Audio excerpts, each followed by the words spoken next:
تمام تعریفیں رب کائنات کے لیے جس نے اسرفان عالم کو وجود بخشا. درود و سلام جناب نبی کریم صلی اللہ علیہ وسلم پر جنہوں نے اس دنیا میں آ کر حق کا بول بالا کیا.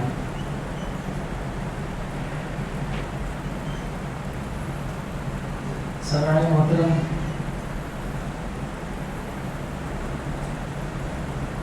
ہمارے ارد گرد محلے میں، علاقے میں، گھر میں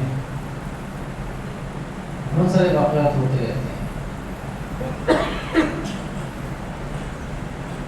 اور ہم بھی انہیں ایک واقعہ سمجھ کے دیکھ لیتے ہیں یا سن لیتے ہیں یا اس سے گزر جاتے ہیں کہ بس ایک واقعہ ختم ہو گیا.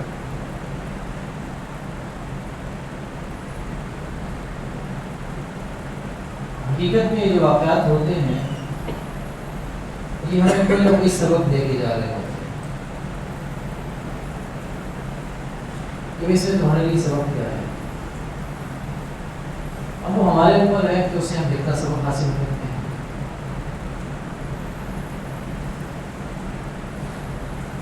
اصل تو یہ ہونا چاہیے کہ کوئی بھی ہمارے ساتھ واقعہ پیش آئے یا اس کا تذکرہ ہم سنیں، اس کے اندر سبب کیا ہے. اصل چیز یہ ہے، واقعہ تو ہو جائے گا، میرے ساتھ نہیں، آپ کے ساتھ ہو جائے گا، آپ کے ساتھ نہیں، کسی کے ساتھ ہو جائے گا، لیکن بات یہ ہے کہ اس سے بھی سبق حاصل کرنا ہوتا ہے کہ اس سے سبق کیا ملا، کیا حاصل کیا.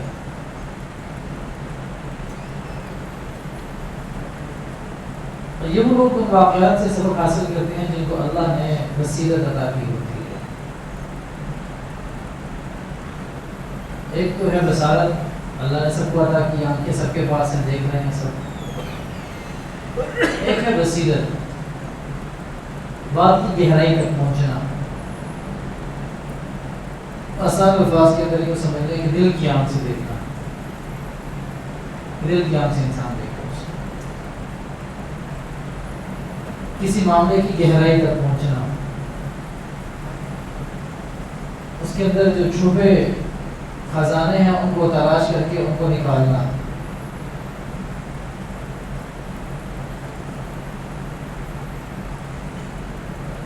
اس سے بہت کم لوگ کام لیتے ہیں. بصارت ہے، ہر بندہ دیکھ رہی ہے تو ہر ایک کے پاس ہے. اصل یہ ہے کہ معاملے کی گہرائی تک پہنچنا. اصل معاملہ ہے کیا، یہ واقعہ پیش کیوں ہوا ہے.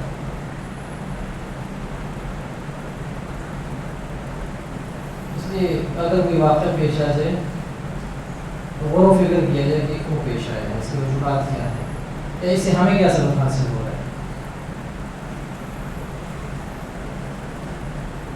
حضرت مفتی تقی عثمانی صاحب حافظہ اللہ اپنے شیخ حضرت ڈاکٹر عبدالحیافی صاحب رحمہ اللہ کے حوالے سے ایک واقعہ لکھتے ہیں.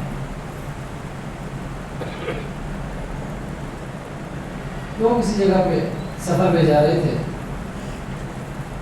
اس کو کوئی گاڑیاں وغیرہ نہیں تھی، تانگے ہوا کرتے تھے. تانگے پہ سفر کر رہے ہیں، جا رہے ہیں،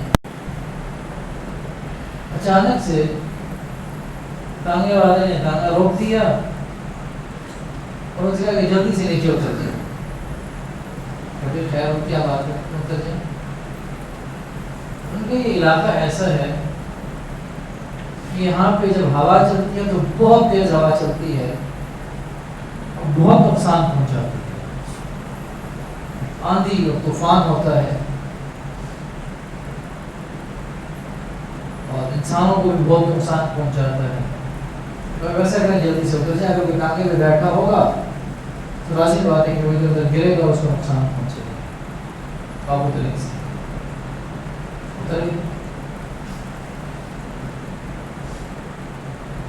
اتر کے درخت کی ایک طرف جانے لگے کہ یہاں پہ سیلاب کوئی چیز ہو تو درخت دکھا، درخت کے پاس جا رہے ہیں، درخت کے نیچے چلے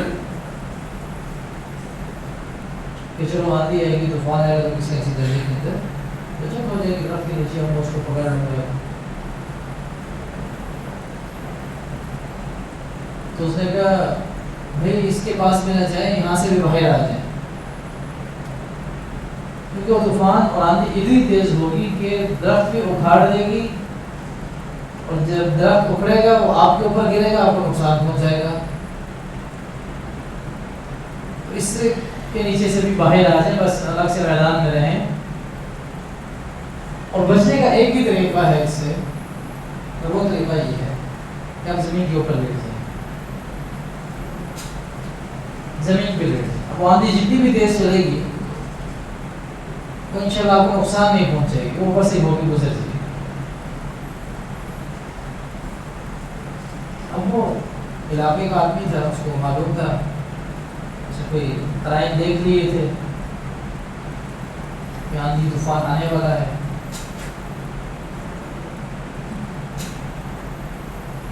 اب وہ فرماتے ہیں کہ ایسا ہی ہوا کہ اتنی تیز آندھی آئی اور ہم زمین کے اوپر لیٹے ہوئے تھے کہ میں دیکھ رہا ہوں کہ درخت میں اکھڑ کے گر رہے ہیں، اور یقینی بات ہے کہ اگر ہم کھڑے ہوتے تو ہم کے لیے بہت دور جا کر گئے، تو ہمیں بہت نقصان پہنچا۔ اور یہ سلسلہ کو تقریباً آدھے گھنٹے تک چلتا ہے، اور اس کے بعد جا کر وہ سلسلہ تھم گیا۔ اب دیکھنے کو ایک واقعہ ہے کہ ٹھیک ہے، سفر کر رہے تھے، طوفان آیا، اس سے بچت ہوگی اور آگے سفر پھر شروع ہو گیا۔ لیکن کہ اللہ نے جنہیں بصارت عطا کی ہوتی ہے اس سے سبق ضرور حاصل ہوتا ہے۔ اب وہ فرماتے ہیں کہ اس واقعے سے میں نے 3 سبق حاصل کیے، اور یہ 3 سبق یوں سمجھے کہ وہ زندگی کا خلاصہ ہے۔ وہ 3 سبق ایسے ہیں کہ وہ زندگی کا خلاصہ سمجھے۔ پہلا سبق کیا حاصل ہوا؟ پہلا سبق یہ حاصل ہوا کہ جب بھی کسی سفر پہ جائیں تو کسی رہنما کی ضرورت ہوتی ہے انسان کو، کہ وہ وہاں کے حالات سے واقف ہو، کہ میں جس سفر پہ جا رہا ہوں وہاں پہ کس طرح کے حالات آ سکتے ہیں، کن چیزوں کی ضرورت پیش آ سکتی ہے، وہاں پہ میں نے سفر کیسے کرنا ہے، کچھ اسے شدھ بدھ ہو، کچھ معلومات ہو جو دے سکے تاکہ سفر میں آسانی ہو جائے۔ اب اگر یہ سفر میں رہبر یا رہنما ہمارے ساتھ نہ ہوتا ہمیں بڑا نقصان ہوتا۔ اور جو سب سے اہم سفر ہے وہی ہماری زندگی کا سفر ہے، جس سے ہماری آخرت بنتی ہے۔ تو لازمی بات یہ ہے کہ زندگی گزارنے کے لیے بھی ہمیں کسی رہبر اور رہنما کی ضرورت ہے۔ دنیا کا چھوٹا سا سفر میں کر رہا تھا، اس کے لیے رہبر اور رہنما کی ضرورت ہے۔ اس کے حالات سے میں واقف نہیں تھا، وہ بندہ وہاں کے حالات سے واقف تھا، اس نے مجھے معلومات دی، اس کی وجہ سے میں بڑی آزمائش سے بچ گیا۔ تو میں اپنی ساری زندگی بغیر کسی رہبر اور رہنما کے گزار رہا ہوں، میرا کیا بنے گا بھائی؟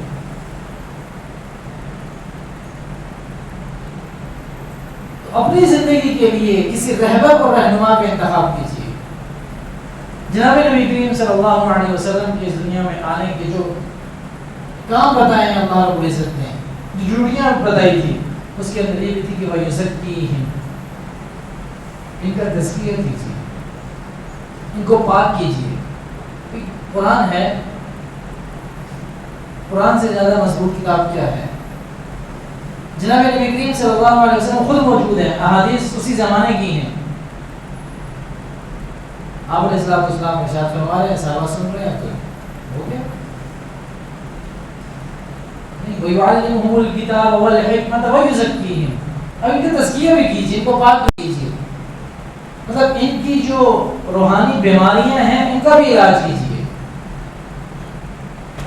جیسے جسم کو بیماری لگ جاتی ہے اس کے لیے معالج ہوتے ہیں، وہ اپنے اوزاروں کے ذریعے اپنے آلات کو استعمال کر کے بتا دیتے ہیں بھی آپ کو فلاں بیماری ہے اور اس کا فلاں علاج ہے، اس طریقے سے آپ ٹھیک ہوں گے۔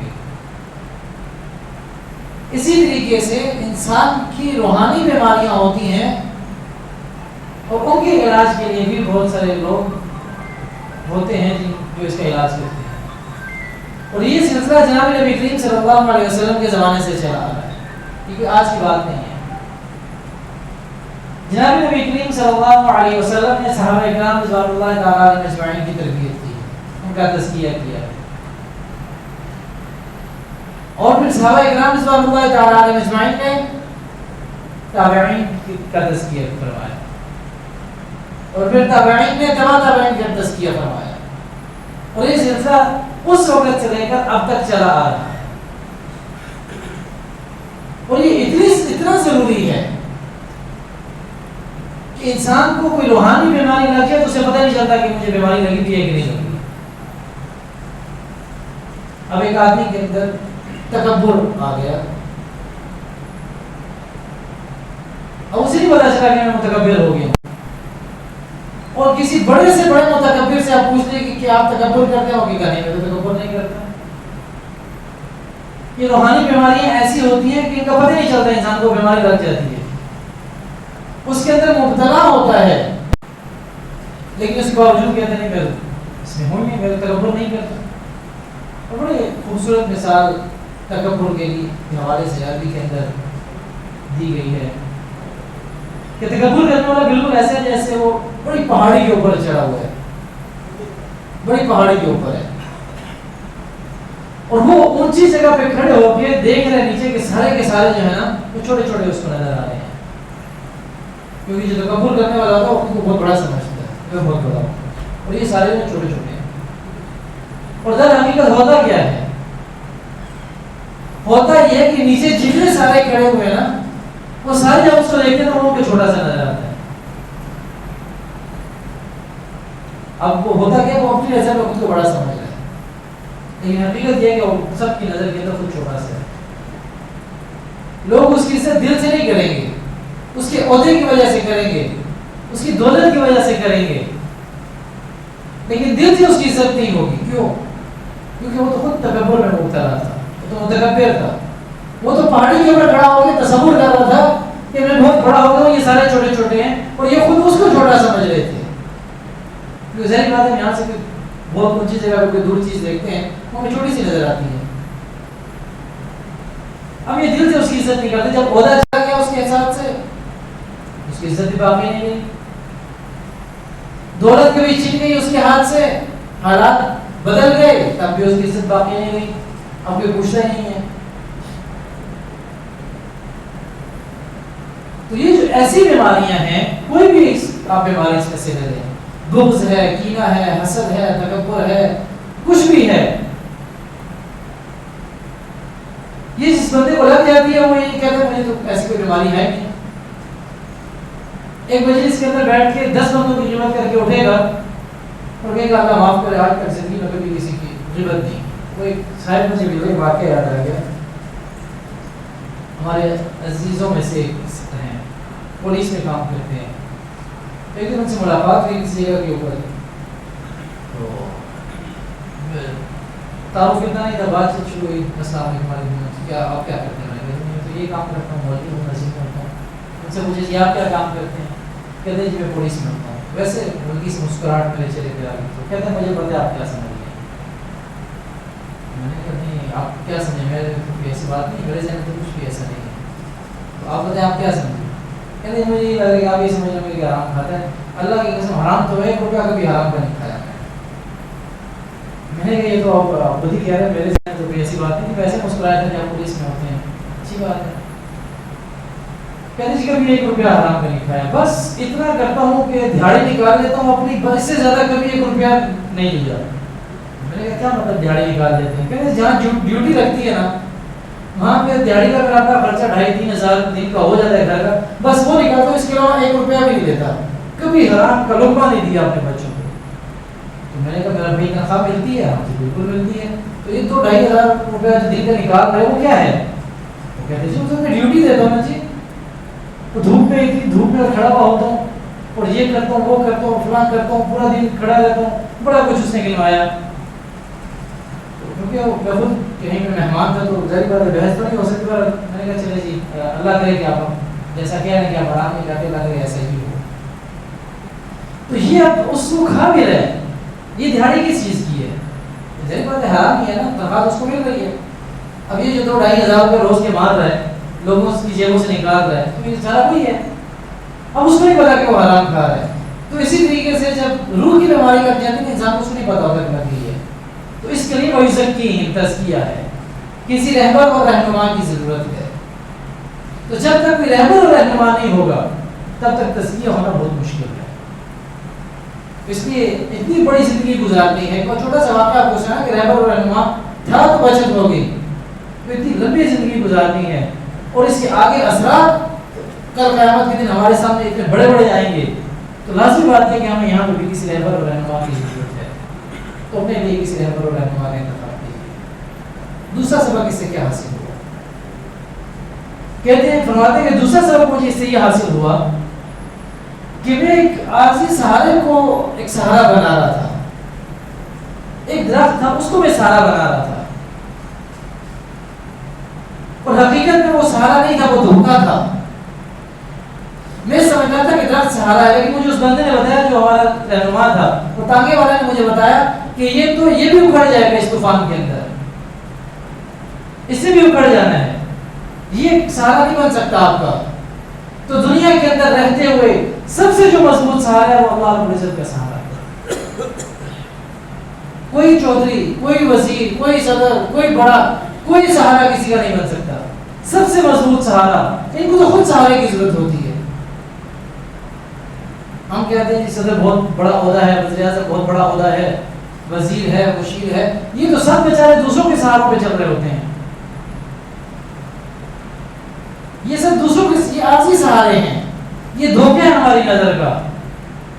اصل سہارا اللہ رب العزت کا ہے، اصل سہارا قرآن کا ہے، اصل سہارا جامع نبی کریم صلی اللہ علیہ وسلم کے فرمان کا ہے.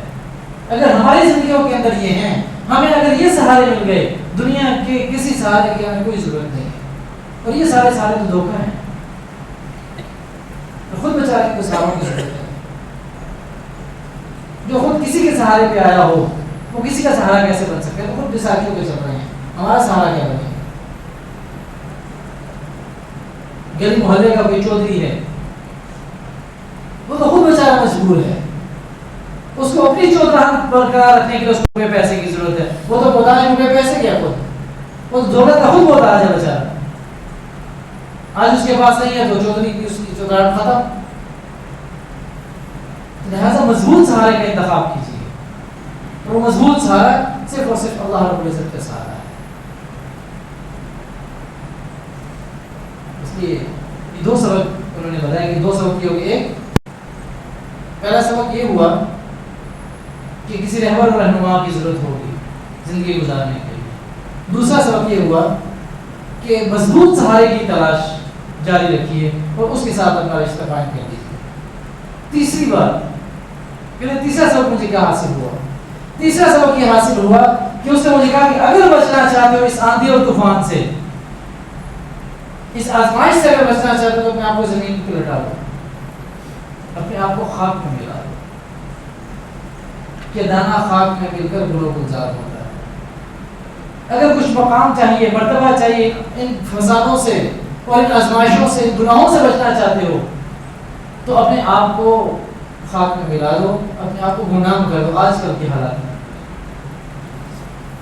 فلاں کی رہنمائی کر رہا ہوں جی، فلاں کی تربیت کر رہا ہوں جی، فلاں کو یہ سمجھا رہا ہوں جی، فلاں کو شکایت کروا رہا ہوں جی، وہ خود بیچارہ کتنی بڑی آزمائش میں پھنس جاتا ہے.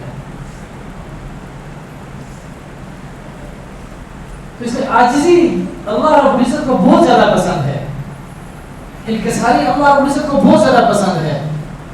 الکبریاء اور ردائی، یہ تکبر اور یہ غرور اور یہ سب چیزیں یہ تو اللہ رب العزت کو جھنجھتی ہیں اور ان کو زیب دیتی ہیں، یہ انسان کے لیے تو نہیں ہے. اس لیے اگر مقام حاصل کرنا چاہتے ہیں، کوئی مرتبہ حاصل کرنا چاہتے ہیں، عزت حاصل کرنا چاہتے ہیں تو صرف اور صرف عاجزی اور انکساری سے حاصل ہوگی، اور اپنے آپ کو خاک میں ملانے سے حاصل ہوگی. اور نہ تو اچھے کپڑوں سے حاصل ہوگی، نہ اچھی گاڑی سے حاصل ہوگی، نہ اچھے گھر سے حاصل ہوگی، نہ زیادہ بینک بیلنس سے حاصل ہوگی، نہ کسی عہدے اور شہرت سے حاصل ہوگی. اگر ان سب چیزوں سے حاصل ہونی ہوتی تو اللہ نے قرآن میں کتنے واقعات کا ذکر کیا. اتنے بڑے بڑے لوگ آئے، فرعون ہے، حامان ہے، قارون ہے، کتنے بڑے بڑے عہدے کے اعتبار سے بڑے تھے، شہرت کے اعتبار سے بڑے تھے، دولت کے اعتبار سے بڑے تھے، سب کچھ تھا ان کے پاس، لیکن سب ختم، کچھ بھی نہیں رہا. ایک دم اللہ کے باقی رہا.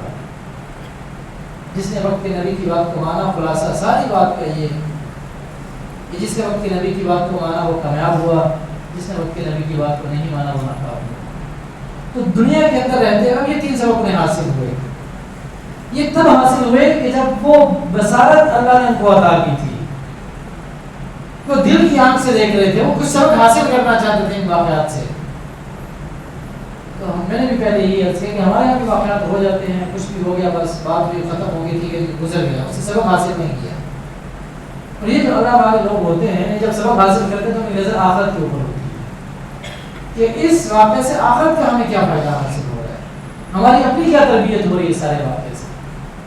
تو اس لیے ذرا جاگ کی زندگی گزارے، جو اس سے پہلے کی گزر گئی اس پہ اللہ رب العزت سے توبہ اور استغفار کریں، اگر غفلت میں رہی، اگر اچھی رہی تو اس پہ اللہ رب العزت کا شکر ادا کریں، اور ہمیشہ کے لیے اپنے لیے دعا کریں اللہ میری رہبری اور رہنمائی کو خود کروا دیں ان حالات کے اندر، اس فتنہ اور فساد کی دنیا کے اندر میرا سیدھے راستے کے اوپر چلنا تو بہت مشکل ہے، میں اپنے نفس کے اوپر اتنا قادر نہیں ہوں کہ میں اس کو سیدھے راستے کے اوپر چلا سکوں، یا اللہ تو خود میری رہبری اور رہنمائی فرما دے، تو میرا رہبر رہنما